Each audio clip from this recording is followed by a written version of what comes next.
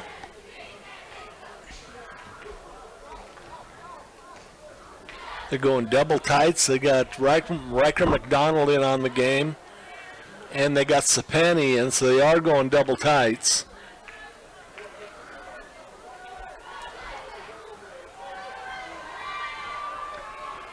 Second down and 10 from the 35. 2 receiver options right for Schwarzy.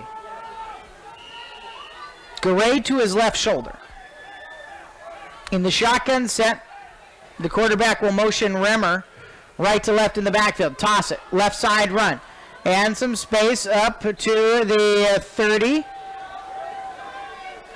That wasn't Remmer, though. Excuse me. Number 5, Garrett Walshley on the reverse. It was Jewell. It was Jewell, yes. Longest spot at the 29-yard line. Jewell gained 6 on the play. 3rd and 4. Another one of those little 1-yard pass plays that works like a fly sweep. 3rd down and 4 to go from the 29. Got to figure you're in 4-down territory. Schwarzy rolling right, throwing to the sideline, underthrown, incomplete. Yeah, hit hard that time and hurried on the play by Gavin Mitchell for the Falcons, and just didn't give, Schwarzy just couldn't get enough on the ball to get it out to the wide receiver out there. With 15.8 seconds left, the clock is paused, but this is likely the last play Hermiston will run into the wind.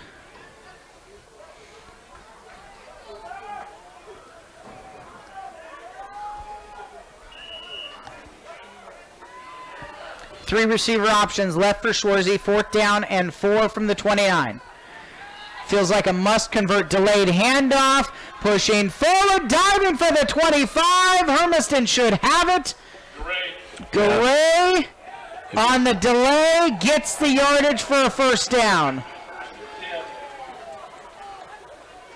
Nice job that time. That was a tough run by Garay. He just had to put his foot in the ground for the last 3 yards and push everything he had. And Hermiston will get one more snap off. Brock Remmer near sideline catches a screen for the receiver, fumbled loose, and Hermiston recovers it on the sideline. Walshley picks it up, and it ends up being at the 13-yard line after the ball was knocked out of Remmer's hands. So that's the last play of the third quarter. Hermiston with the wind at their back going into the fourth quarter, down 36-14 when we come back on AM 1360 KOHU.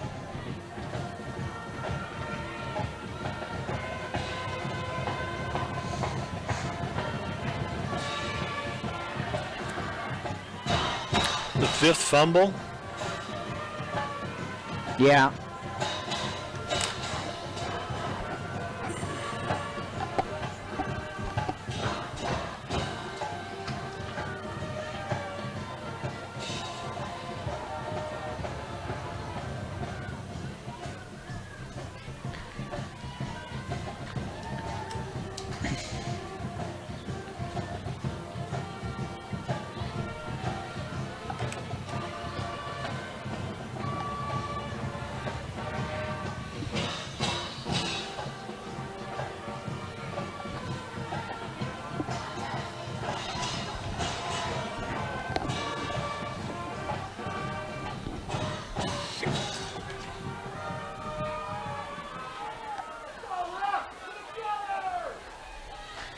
Fourth quarter action. Eric Olson, Sonny Leby with you on AM 1360 KOHU.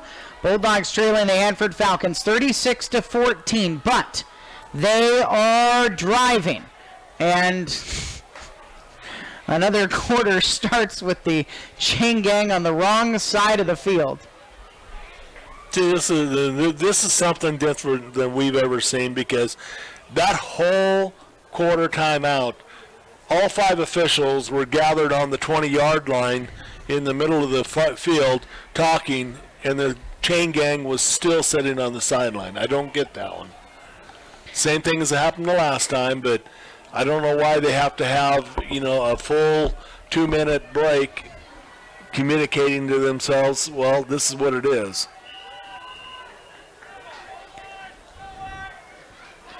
Hermiston has a 2nd down and 3 from the 19. A handoff running left side. No play action towards the end zone. It's incomplete for Remmer. There's a flag out on the play. Yeah, I think you're going to see offensive pass interference that time.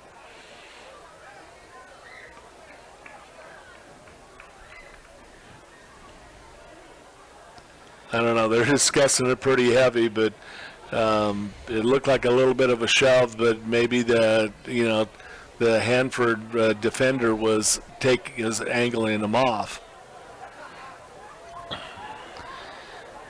Well, the officials are getting together. I thought again. They were done conferencing. They will continue to conference. And then they're going to conference again.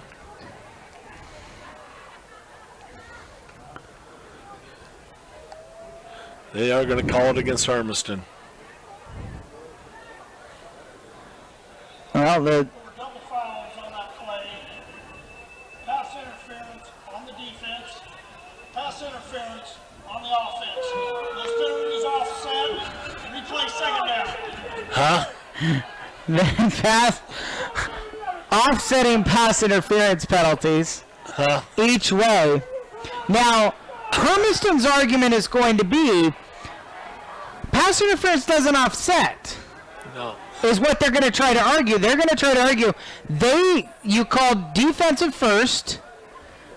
Whatever the explanation was, Rick Wells said, all right, slapped the white hat on the shoulder and said we'll run our 2nd down and 3 to go play again. Jewell, Walshley, Wagner wide to the right, Remmer alone to the left, Garay to the right of Schwarzy.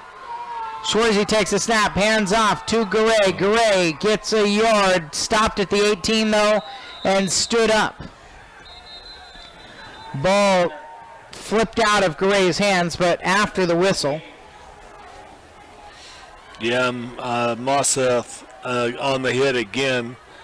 You know, that's the one thing. If there's any gripe by me about this officiating, just then they let them stand them up way too long before they blow the whistle, especially whenever the forward progress has already been stopped for quite a while. Third down, about 3 to the end zone, wide open in the back corner for the scores, Walshley.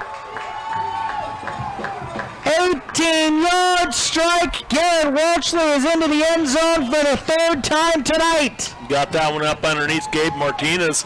Walshley kind of lost him out there a little bit. And nice pitch and catch, a quick one. That's what they needed.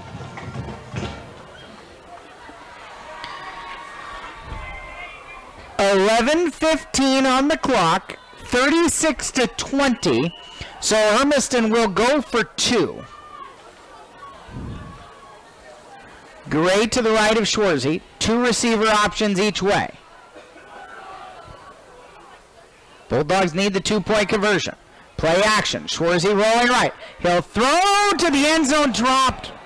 Walshley almost hauled it in and then dropped it. So a 16-point lead for Hanford.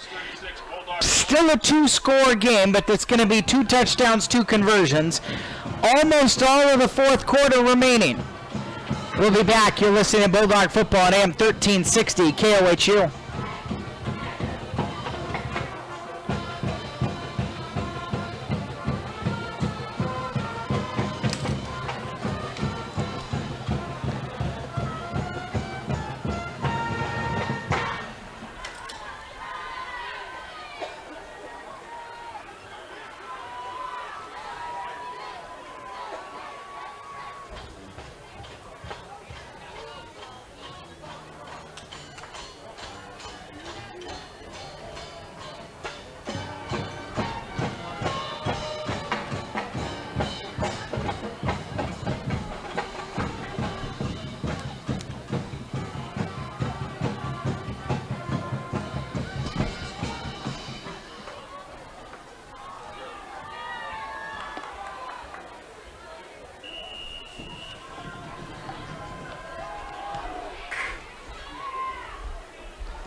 Trevor Wagner kicks it through the back of the end zone. A touchback means that Hanford has it on the 20, leading 36-20 with 11:15 remaining in regulation. Ranch and Home scoreboard. Chiawana with 1:34 left. Lead Kamiakin 10-7. Kamiakin's got the ball. 5 minutes left. Moses Lake has taken a lead at Lamson Stadium over Southridge, 17-14. Kennewick Richland, they're done. 19-14. Kennewick beats Richland. First down and 10 from the 20. Low snap, picked up and handed off. Big hole and almost 9 yards for Kamari Dermis, who has now run the ball 22 times for 177 yards. Yeah, and you can pretty much expect to see just a steady, diet of him running the ball again. I mean, if they don't, that's kind of nutty, but... Dermis and Adrian Cerna in the backfield to each shoulder of Easton Wise-Hyde. Dermis again, right side run. This time he's balled up, tries to change direction, ends up running backwards, losing yards. They will say down, well, the 2 side judges are marking differently. Yeah, and they will say down at the 24-yard line, so it ends up being a loss of 4 yards. Trevor Wagner in there on the hit and the tackle that time. Yeah, Dermis would have been pretty smart just to go ahead and stay where he was at in the bunch tackle that time.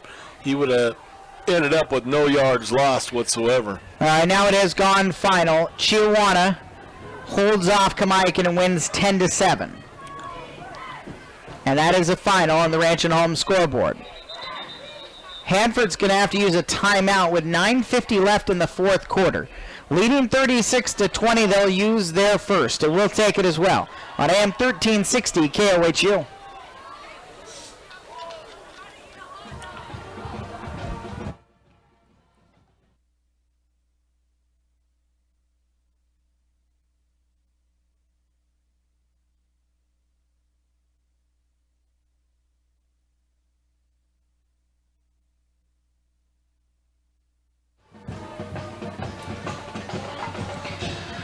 Ranch and Home scoreboard. Got this one wrong on Pick'em. Vale 49, Umatilla 7. It doesn't 100% eliminate Umatilla from the postseason. Now they have to be the at-large team because Vale, Nissla, and Burns will again be the 3 teams out of the Eastern Oregon League. So Umatilla's got to beat Oregon next Friday at Milt Duran Field in Umatilla. And then they need some help in the other parts of the state as well because they were right on that bubble as an at-large team going into tonight. 9:50 left out of the Hanford timeout. The Falcons' lead is 36-20. Easton Wise Hyde will empty the backfield, look to throw, deep ball over the top, and he is able to drop it into Caleb Harvey's hands. Harvey is hauled down at the midfield stripe in a one-on-one. He got behind Jewell. Yeah, that was just a lob it up there and see, and it actually ended up being underthrown just a little bit, which, hurt Spencer because he was beaten on the play, but then couldn't find the ball coming back. First down and 10.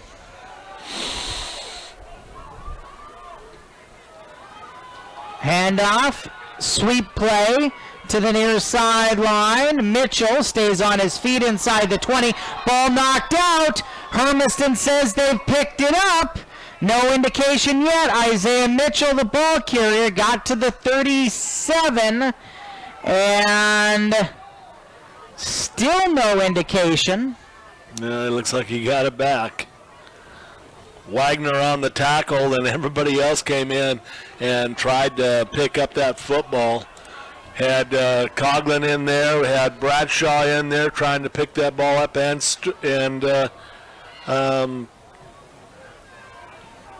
Sapani in there trying to pick that football up after it hit the ground. So 9:24 left in the fourth quarter, 16-point Hanford lead. They have a second down and 3 from the 38. Bulldogs trying to knock the ball out every single play now. Wise Hyde, play action, looking to throw, stepping up in the pocket, now backtracking, rolling out to his right side. McCamey giving chase. Wise Hyde throws it, and it's knocked down, incomplete, and almost intercepted by Brock Remmer. Nice pass defense. That was very close to coming back for a little ways here, Eric. He wouldn't have got 6, but he would have picked up a good chunk.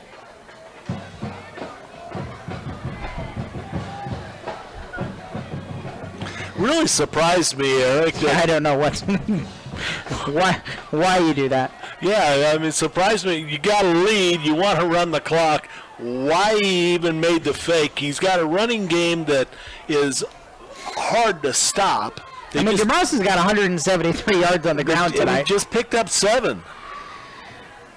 Cerna's in the backfield. Cerna will take the handoff running left side, stumbles, keeps his feet, gets the first down yardage into the Hermiston sideline at the 29. Runs for the first down, picking up 9. That time,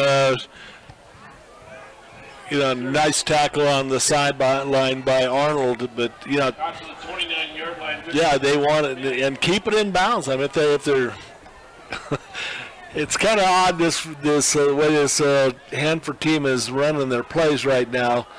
If they want Hermiston to go ahead and have to use timeouts, they're not playing a very smart football plan right now.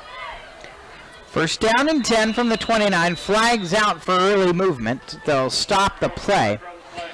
Ranch and Home scoreboard. Southridge get the lead back, hosting Moses Lake 21-17. Minute 35 left in that one. Southridge looking for their first win of the year. Last update's been a while now, but Walla Walla hosting Pasco, leading 28-21. 5-yard penalty against Hanford. Only their second of the second half. They're about ready to get a delay of game here, Eric. First down 15 from the 34. Cerna, the second man through, takes the handoff, runs up the middle, and gets to the 30-yard line, falls forward to the 31-yard line. Got the 5 yards back. Yeah, that time there, Wheeler on a nice hit inside, and then Bradshaw with the finish off. Second 11. Second down and about 11 to go. Nose of the ball is just touching the white stripe of the 30-yard line in Hermiston territory. Falcons are in game management now. Clock spinning. Easton Wisehyde directing traffic. Second and 11. Hands off to Cerna. Right side run. Cerna has a full head of steam. Bowling balls his way down to the 22-yard line, picking up 8. Yeah, that time there, Stalker came in for the hit, and they are in kind of that mode, Eric, where now they're putting it away a little bit now. They're down in 3, clock spinning, 7:40 left in regulation, 16-point Hanford lead. Cerna to the left of Wisehyde. Cerna, handoff up the middle. Cerna breaks a tackle and he runs into the second level 5, end zone touchdown. Second one of the night for Adrian Cerna. A 19-yard run. Broke 3 tackles, hitting everybody out there, and unfortunately could not stop him from getting in. 7:24 left. It's been a wild game, to say the least. So there's a lot of time left on the clock, but this one, if it's not the straw that does the damage to the camel's back, it's getting pretty close. Xavier Valle's extra point is up and through. 43-20 with 7:24 left in the fourth quarter. We'll take a break on AM 1360 KOHU.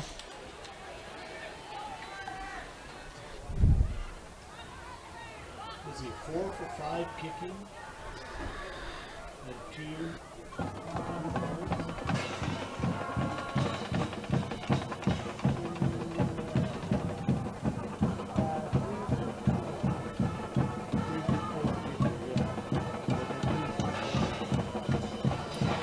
Okay.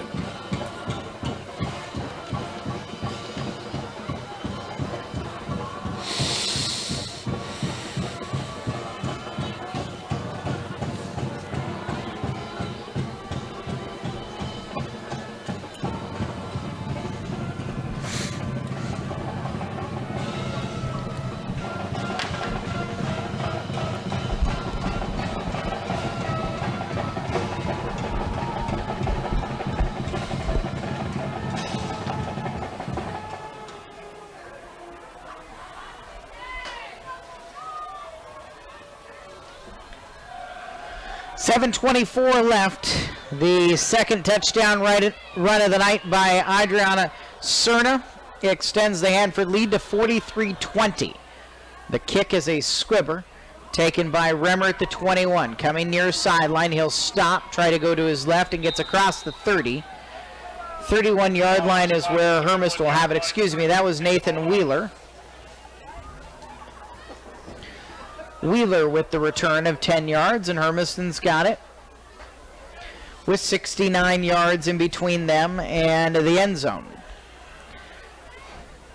Not a lot of time left. They've got to find a way to get it into the end zone at least 3 times and convert at least 2 of 3 two-point conversions. First down and 10. Re-signaling the play in.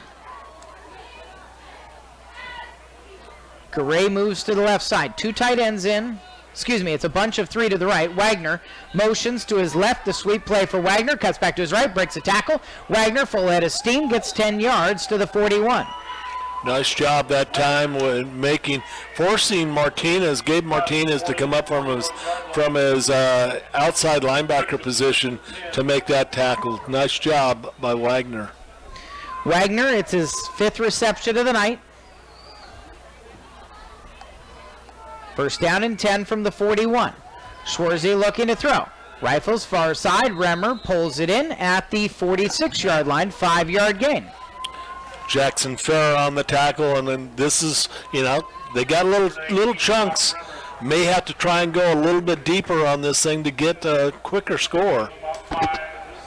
Second down and 5 from the 46. Left hash mark set. Schwarzy has 3 receivers bunched to his right. Trent Pitney alone. The receivers in 3 are to the left. Pitney is to the right. Garay going that way. Throw it to Garay in the swing pass. Garay breaks 1 tackle. Cross midfield. Garay into Hanford territory. Pulled down from behind at the 46-yard line by Gabe Martinez. And Oberman in on that tackle. But again, a nice job of making the yardage after hit. Garay was hit behind the line of scrimmage for that first and was able to spin off and get that first down. 9-yard pass play. 255 yards passing for Schwarzy. He'll throw again near sideline. Caught by Walshley, who steps out of bounds at the Hanford 40-yard line, picking up 6. Yeah, Martinez again. They're definitely not, by what they're seeing there, they got De La Place, their free safety clear back. He's 15 yards off the ball, moved up to 10 right now, but they're not going to let this thing get deep unless Hermiston is able to go ahead and run a play action that will fool these guys. 6 minutes and 3 seconds remaining in regulation. Hermiston trailing 43-20. Brock Rimmer alone to the left side. To the right, Pitney, Walshley, and Wagner. Schwarzy signaling to his receivers right. Hard count. Yep. And it got the defensive tackle on the near side to jump off sides. The penalty is going to move Hermiston 5 yards forward, and that'll be enough to give them first down yardage. Now let's put one in the end zone right now, or get it up there to where we're right on the sideline, close to the end zone. So first down and 10 from the 35 in Hanford territory. Right hash mark set. Schwarzy takes it, fakes it, throws near side. Walshley has it on a screen, and he will run out of bounds after picking up about 4 yards. Make it 3 yards to the 32. Caleb Harvey on the push out that time. Eric, that's good. I mean, if you're trying to ball control and everything, but we're down under 6 minutes right now. We just need to try and get one towards the end zone. Second down and 7 from the 32. Right hash mark set for Schwarzy. Sam, play action, throws again near side. Jewell this time. Jewell is stood up, but he's able to fight his way out of bounds to stop the clock. Martinez, the tackler. Jewell gets a yard to the 31. Yeah, that little play there is not doing us any good because it's not setting up. It's not setting up any other play. We've run it 3 times in a row, and they know that we're not going to try and go deep on them. Third down and 6. Got to figure 4 down territory, so Hermiston's got 2 shots to move the chains. Schwarzy to throw. A lot of time. Throws it underneath to Remmer. Remmer's hit immediately. Dropped at the 30-yard line after a 1-yard gain by Jackson Farrer. Yeah, Farrer wrapped him up very quickly that time. Again, it was a 3-yard pickup, and it's not getting downfield or spacing these guys out enough to go ahead, and especially he's not getting any real pressure put on him right now. And on that play, he missed Walshley. Walshley was open down the field. 4th down and 5. Hermiston's got to go for it. Throws it near side to Wagner, tipped incomplete. Yeah. Wagner had Cerna on his hip, and that's the matchup you want. Wagner on a wheel route against the linebacker. He got behind him, but it was more of a line drive pass, so it was knocked down. The incompletion will be a turnover on downs. Hanford with the ball with 5:14 left in the 4th quarter, leading 43-20. And now Hanford will bring out the big guys and try to salt this game away.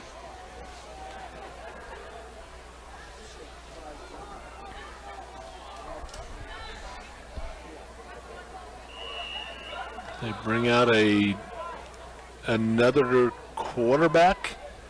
They have made a change. Cole Mullins, a freshman, will take over at quarterback. Cerna is in the backfield with him. Mullins hands off to Cerna. Cerna nowhere to go up the middle. Hit for a loss. Stalker just buried him. Cerna 1 yard backwards. Cerna. Tackle for a loss. Ball will be spotted back to the 28-yard line. She gave him a Yeah, they got 2 yard loss. 2 yard loss. Yeah. Yeah, Stalker come right behind their center and right where that play was going, just absolutely buried him. Second down and 12. Cerna again in the backfield again. Caught and dropped for a loss again. And Stalker again on the hit. No, that time there it was. That was Stewart, wasn't it? No, that was Cadenas on the hit. So he loses another 3 on the play that time. 3rd and 15. Well, the one thing they are doing is they are keeping the clock running, and that was a lot smarter series last time, throwing the passes early. Then they figured they had to go ahead and save it. Well, they're going to look to throw. The new quarterback, Mullins, will scramble and slide at the 28-yard line, and Hermiston will use a timeout with 3:52 left in the fourth quarter. Like, the wind is still ripping out of the west, and so a 4th down and 12 for Hanford. If they punt, I mean, they'll punt. Hermiston's still going to get really good field position. Yeah, they are. I mean, because like you said, I mean, it's calmed down a little bit, but not that much. The flag is still on more occasions than not straight out. We'll see if they bring in Wise Hyde to punt this thing off, or if they bring somebody else. Wise Hyde does have a fairly good little leg for punting, but going into the wind, if they've already taken him out, I wonder if they're just going to, because he's and his actual first kick was a rugby-style kick. But we've had him and Bobby Mosseth in the backfield together.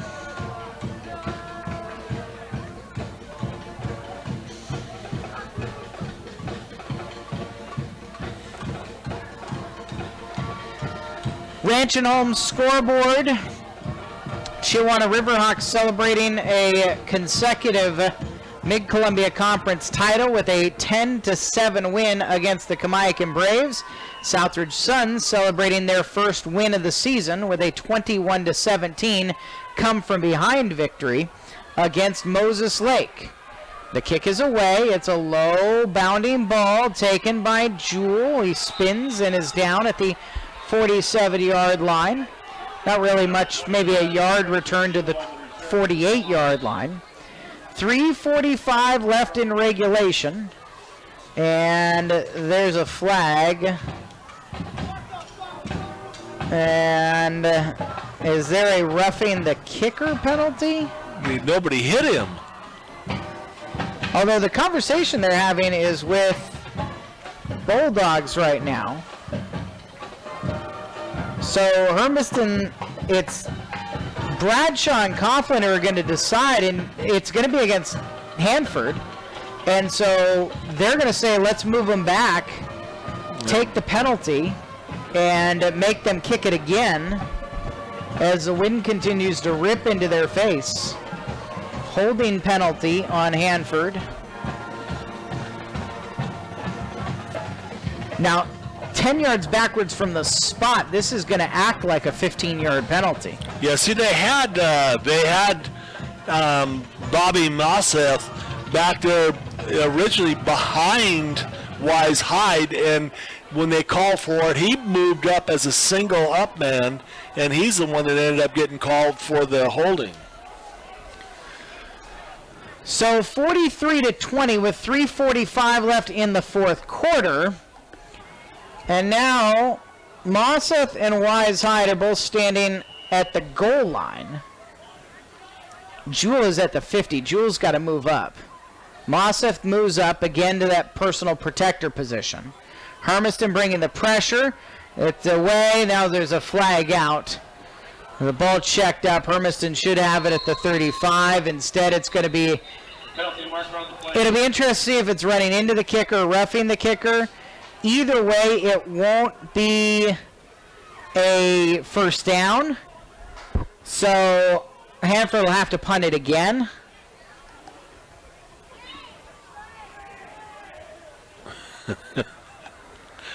I think it was Dustin.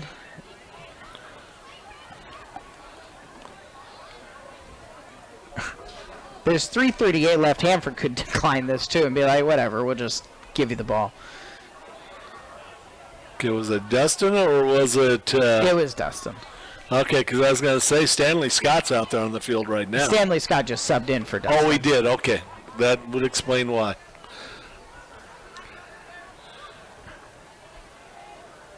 I don't know what the conversation's about. It's either running or roughing. It's either 5 or 15. It's not an automatic first down. This is high school football. Let's go. Good Lord.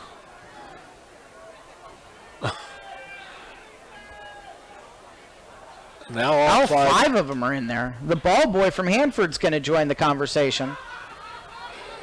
They must all be sharing hand warmers out there, Eric.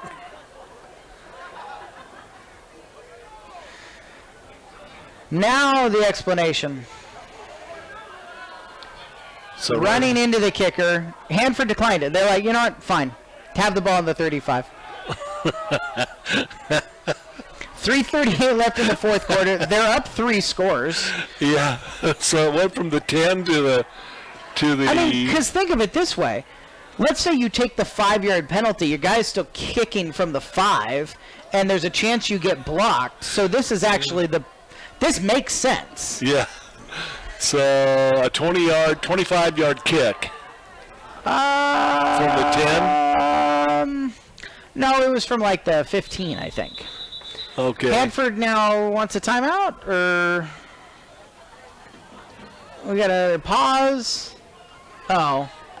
Somebody have Brock Remmer has a equipment-related issue, so G.J. Wilson will go out, and he will be the receiver wide to the left side. First down and 10 for Hermiston from the 35. 3:38 left in the fourth quarter.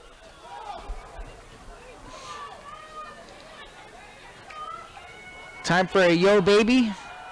Here goes Schwarzy. Now he's going to pull down and run, and ends up getting 3 yards to the 33-yard line. Down to the 33-yard line. Gain of about 4, second and 6. Well, Second down and 7 from the 33. The 32, still second and 7. Schwarzy to throw. Deep ball for the end zone. Too far, incomplete over the top of Wagner. 3rd and 6.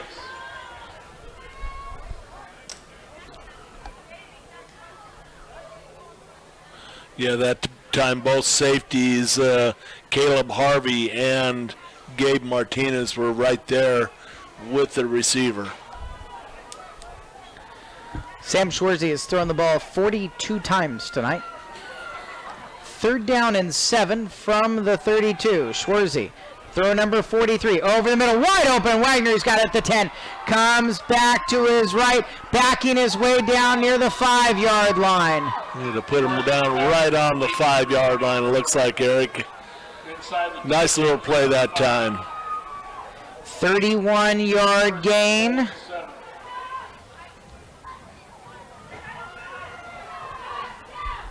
First down and goal from the 6. Schwarzy to throw. Quickly left corner, wide open, touchdown. Number 4 for Garrett Walshley. Hey, I've seen that play on Sunday, though, Eric. That was a nice little pick. That was a good little Sunday pick that time. That was they had Brock Rimmer coming up and coming straight down the line on a nice little slant, and they he didn't actually pick the guy. He picked they picked their own guys that time. Brandon Long was on the coverage and that got knocked off by the linebacker. Bulldogs do have to go for 2. Motion Gray out of the backfield. Flip it to him, left side. Yeah. He'll run it in for the 2-point conversion. And so with 2:49 left in the fourth quarter, 43-28.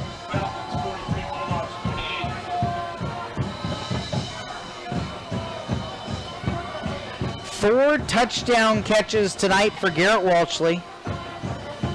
4 yards, 80 yards, 18 yards, and 6 yards. Well, we know what's coming up now, and this would be the time to go ahead and let's see if they bring in their hands people, if they still have their defensive line out there. I mean, they'll put hands in now. Their defensive line's all over on the sidelines now. I can see them all together.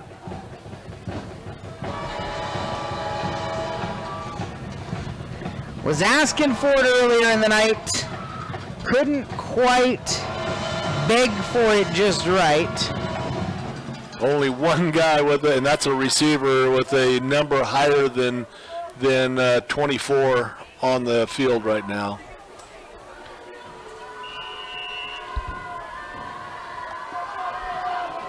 Wagner will roll it, bounding ball. There's a flag out from the near sideline as Hermiston comes out from the pile with it. Why is the flag Wicks out? has it.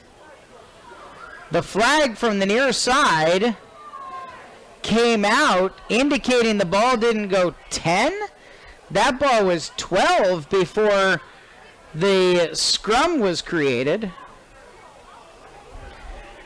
Hermiston's acting head coach Rick Wells, who took over after David Faitete received 2 unsportsmanlike penalties for arguing a dubious fumble that there was a pile. Dustin Coughlin came out of the bottom of the pile with the ball, and they said Hanford ball. What? A clip against Hermiston. I don't know how you block somebody in the back when they're all facing you. It's a kickoff return. On a squib kick, onside kick attempt, they're all facing you.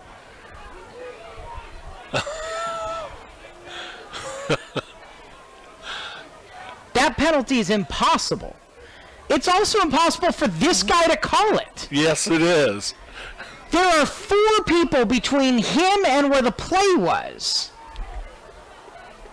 I think I can see everything, but I don't think I can see through people. So it's either got to be right there where the ball's at, or they're going to re-kick. They're going to re-kick it.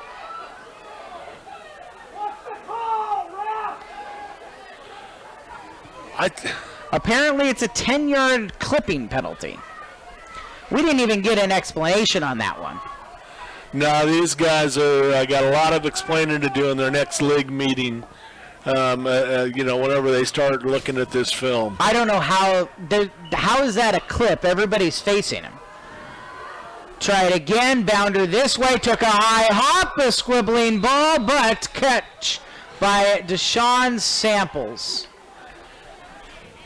A basketball star here in a couple of weeks. Samples hauls in that onside kick. So Hanford with the ball with 2:49 left.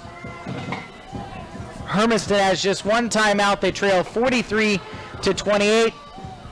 They'd recovered the onside kick. I mean, it was a clip indication. That's what it was. That's what they called, and I don't get that. I mean, I agree with you 100%. I can't clip you if you're facing me. Yeah. You know, the only way they could have, Eric, is if when they started feeling pressure, they turned their back and started running with it. And then it's not a clip. First down and 10, a handoff, right side run. And 5 yards, 6 yards forward to the 46 for Cerna. Tackle for about a 6-yard gain. 2nd and 4.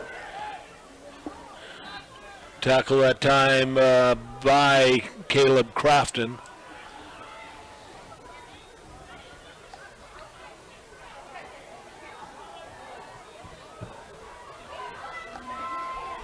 Second down and 4 in Hermiston territory at the 46. Clock spinning. Cerna to the left. Takes the handoff, run up the middle. He's got a seam, breaks a tackle. He's inside the 30, still on his feet, spins off another. Inside the 20, churning his legs. Inside the 15. Cerna with a huge run. Yeah, that time there we were trying to steal the ball from him, but, you know, when you got a guy that's that size and you're trying to steal the ball from him, somewhere, sometime, you're going to have to fall in front of him, hopefully that when he's going down, you can pick that ball out of his hands. 31-yard run down to the 15. First down and 10 for Hanford with 1:51 remaining.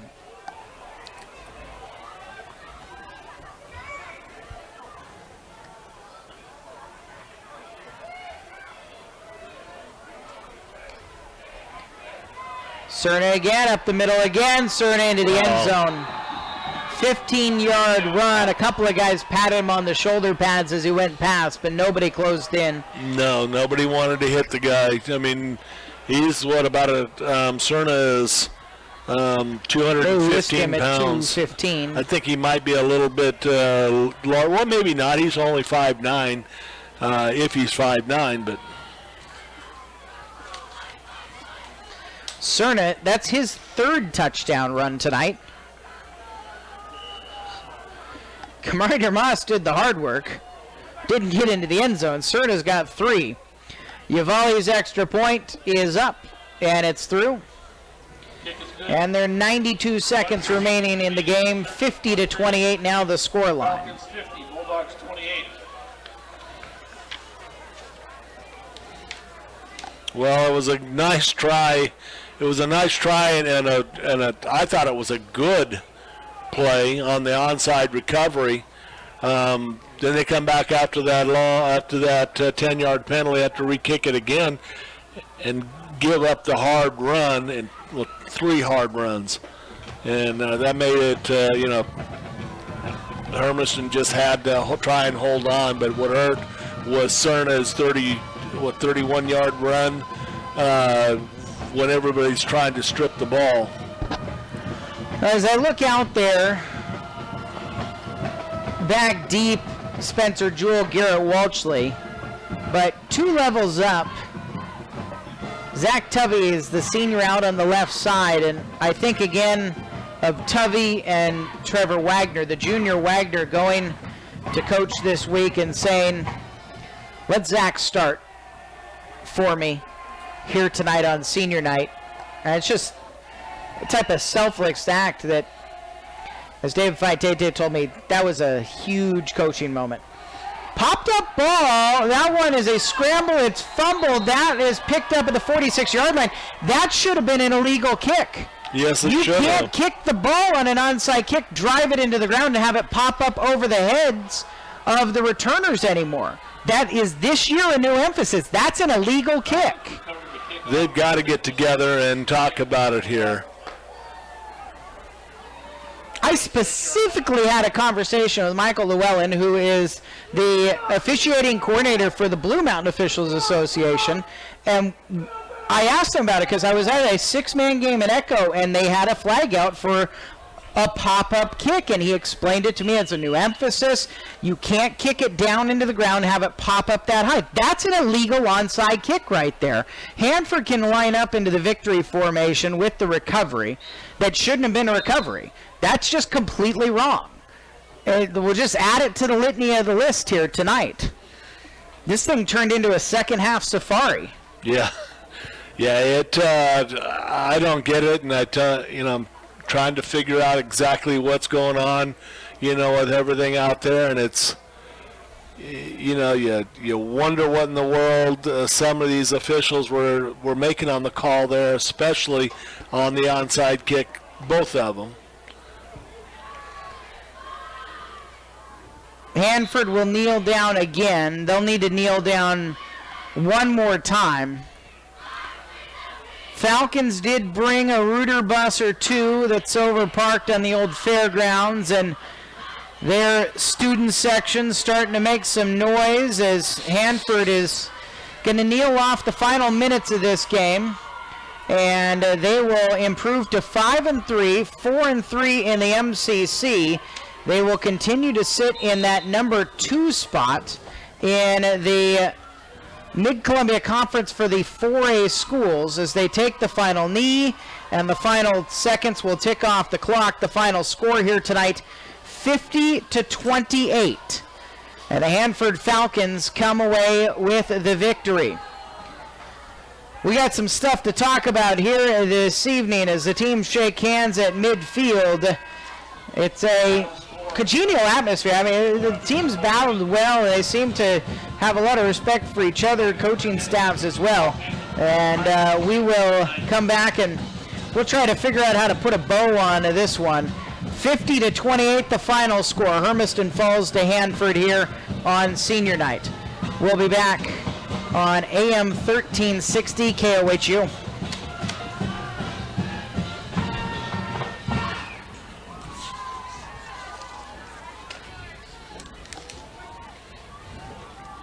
You want me to take one of those to help you out and figure